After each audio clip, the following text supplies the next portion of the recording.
Hello everyone, so welcome assume nursing classes. तो आज की क्लास में हम डिस्कस करने वाले हैं vital sign of the newborn baby कि अगर हेल्दी न्यू बोर्न बेबी है तो उसके हमें सिम्टम क्या क्या देखने को मिलेंगे। जैसे कि हम स्टार्टिंग में यहाँ देखते हैं कि वाइटल साइन चेक करेंगे, जैसे कि हम हमेशा पेशेंट का चेक करते हैं, लेकिन हम यहाँ पर न्यू बोर्न बेबी का करेंगे। तो फर्स्टली हम टेम्परेचर की बात करते हैं। अगर हम फ़ारेनहाइट की बात करें तो 96 पॉइंट यहाँ पर हमें 8 to 99.0 फ़ारेनहाइट देखने को मिलेगा। और अगर फ़ारेनहाइट में नहीं तो हम सेल्सियस में बात करते तो 36.5 to 37.5 डिग्री सेल्सियस हमें यहाँ पर टेम्परेचर देखने को मिलता है। नेक्स्ट हम यहाँ बात करते हैं यहाँ पर रेस्पिरेशन। तो रेस्पिरेशन जैसे कि हमें यहाँ पर 60 to 20 नॉर्मल हमें देखने को मिलता है, लेकिन न्यूबॉर्न बेबी में हमें रेस्पिरेशन बढ़ा हुआ देखने को मिलता है। तो इसका नॉर्मल जो बेबी का जो रेस्पिरेशन होगा 30 to 60 ब्रीथ पर मिनट हमें देखने को मिलेगा। नेक्स्ट हमने तो ये बात कर ली रेस्पिरेशन की। नेक्स्ट हम बात करते हैं पल्स रेट। तो पल्स रेट बहुत ही इंपॉर्टेंट है। तो पल्स रेट हम यहाँ देखते हैं कि जो बेबी का न्यूबॉर्न बेबी का न्यूनेटल का 120 to 160 बीट पर मिनट देखने को मिलता है। और अगर हम बात करते हैं अगर बेबी एट द मोमेंट अगर रो रहा है, क्राई अगर कर रहा है, तो अगर वो क्राई कर रहा है तो हमें 180 समथिंग यहाँ पर देखने को मिलेगा। तो हमें ये जो हमारा जो रेस्पिरेट या फिर हम बोल सकते हैं कि जो पल्स रेट है वो बढ़ी हुई देखने को मिलती है।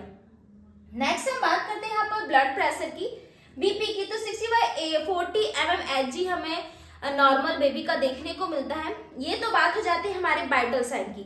नेक्स्ट हम बात करते हैं जो नॉर्मल टर्म्स की बात करते हैं, जो बहुत ही इंपॉर्टेंट है टर्म्स, जो कि मोस्टली एग्जाम में पूछे भी जाते हैं। तो फर्स्ट तो हम बात करते हैं टर्म बेबी। नेक्स्ट हम यहाँ पर ये तो हमारा स्टॉप होता है।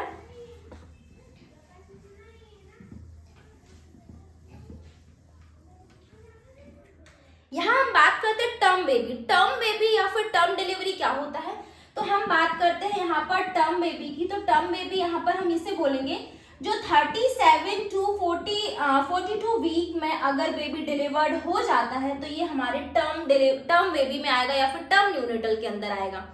नेक्स्ट हम बात करते हैं तो नॉर्मल हो जाता है टर्म बेबी या फिर टर्म न्यूनेटल की बात करते हैं। नेक्स्ट हम बात करते हैं अगर 37 वीक या फिर 37 वीक से अगर पहले बेबी डिलीवर्ड हो जाता है तो उसे हम प्री टर्म बेबी बोल सकते हैं या फिर प्री टर्म न्यूनेटल बोलेंगे, जो कि 37 वीक से पहले यहाँ पर हमें देखने को मिलता है।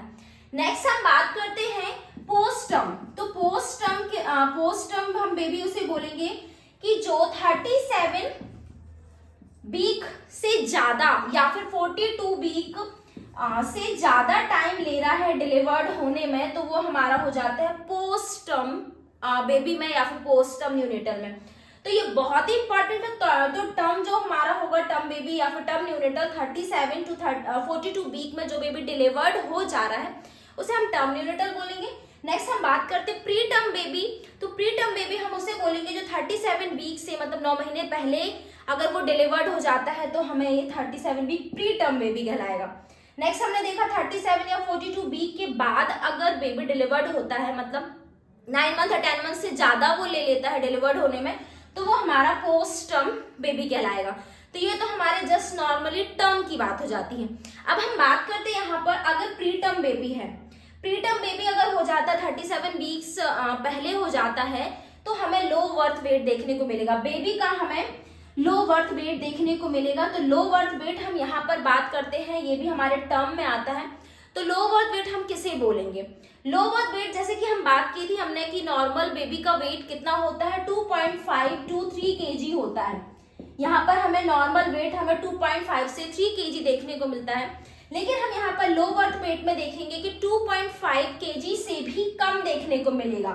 तो हमें देखने को मिलेगा लेस 2.5 kg से भी कम अगर हमें देखने को मिलता है बेबी का वेट, तो वो हमारा लो बर्थ वेट के अंदर आ जाता है। नेक्स्ट हम बात करते हैं यहाँ पर वेरी लो बर्थ वेट की। तो वेरी लो बर्थ वेट में क्या हो जाएगा, जो यहाँ पर हमें क्योंकि यहाँ पर लो बर्थ वेट से भी कम है, तो यहाँ पर हमें 1.5 kg से अगर कम देखने को बेबी का वेट मिलता है, मतलब 1500 ग्राम से कम बेबी का वेट मिलता है, तो वो हमारे वेरी लो बर्थ वेट के अंदर आ जाते हैं। ये बहुत ही इंपॉर्टेंट टर्म्स है जो हमारा लो बर्थ है and very low birth weight. Next हम देखते हैं एक्सट्रीमली बर्थ वेट, तो एक्सट्रीमली लो बर्थ वेट की हम बात करते हैं, तो एक्सट्रीमली लो बर्थ वेट में क्या हो जाता है कि यहाँ पर 1 kg से भी कम अगर बेबी है, 1 kg से भी अगर कम वजन का बेबी यहाँ पर डिलीवर्ड हो रहा है, मतलब जन्म हो रहा है, तो वो हमारा एक्सट्रीमली लो बर्थ वेट के अंदर आता है। मतलब बहुत ही वीक हमें ये बेबी देखने को मिलेगा, और ये बहुत ही कम हमें देखने को मिलता है कि सरवाइव कर पाता है या फिर वो ज्यादा समय तक जीवित रह पाता है। तो ये जस्ट हमारे नॉर्मल टर्म हो जाते हैं। नेक्स्ट एक टर्म बहुत ही इंपॉर्टेंट है कि हम यहाँ पर बात करते हैं एक स्टिल बर्थ। हमने कई बार सुना है कि स्टिल बर्थ, हम यहाँ पर स्टिल बर्थ की बात कर रहे थे। स्टिल बर्थ हम किसे बोलेंगे, जैसे कि जेस्टेशन जो लाइफ होती है बेबी की, इंट्रायूट्राइन लाइफ होती है, अगर 22 वीक के बाद अगर बेबी की डेथ हो जाती है या फिर डिलीवर्ड होने के बाद 20 वीक के बाद अगर उसकी डेथ होती है, तो वो हमारा स्टिल बर्थ के अंदर आ जाता है। नेक्स्ट हम इसी के आगे बात करते हैं, अगर 22 वीक से पहले 22 वीक से पहले 22 वीक से पहले अगर बेबी इंट्रायूट्राइन लाइफ में ही बेबी की डेथ हो जाती है, तो वो हमारा एबॉर्शन के अंदर आता है। ये बहुत ही इंपॉर्टेंट है कि स्टिल बर्थ एंड एबॉर्शन हम किसे बोलेंगे, अगर 22 वीक के बाद बेबी की डेथ हो रही है तो उसे 22 वीक मतलब इंट्रायूट्राइन लाइफ की बात कर रहे हैं, तो उसे हम स्टिल बर्थ बोलेंगे। अगर 22 वीक के पहले अगर बेबी इंट्रायूट्राइन लाइफ में फिटस के अंदर अगर उसकी डेथ होती है, तो वो हमारा एबॉर्शन के अंदर आ जाता है। तो इस तरह से हमारे कुछ बहुत ही इंपॉर्टेंट टर्म्स थे। आई होप कि आपको ये जो टर्म्स हैं आपको बहुत अच्छे समझ में आए होंगे। So thank you.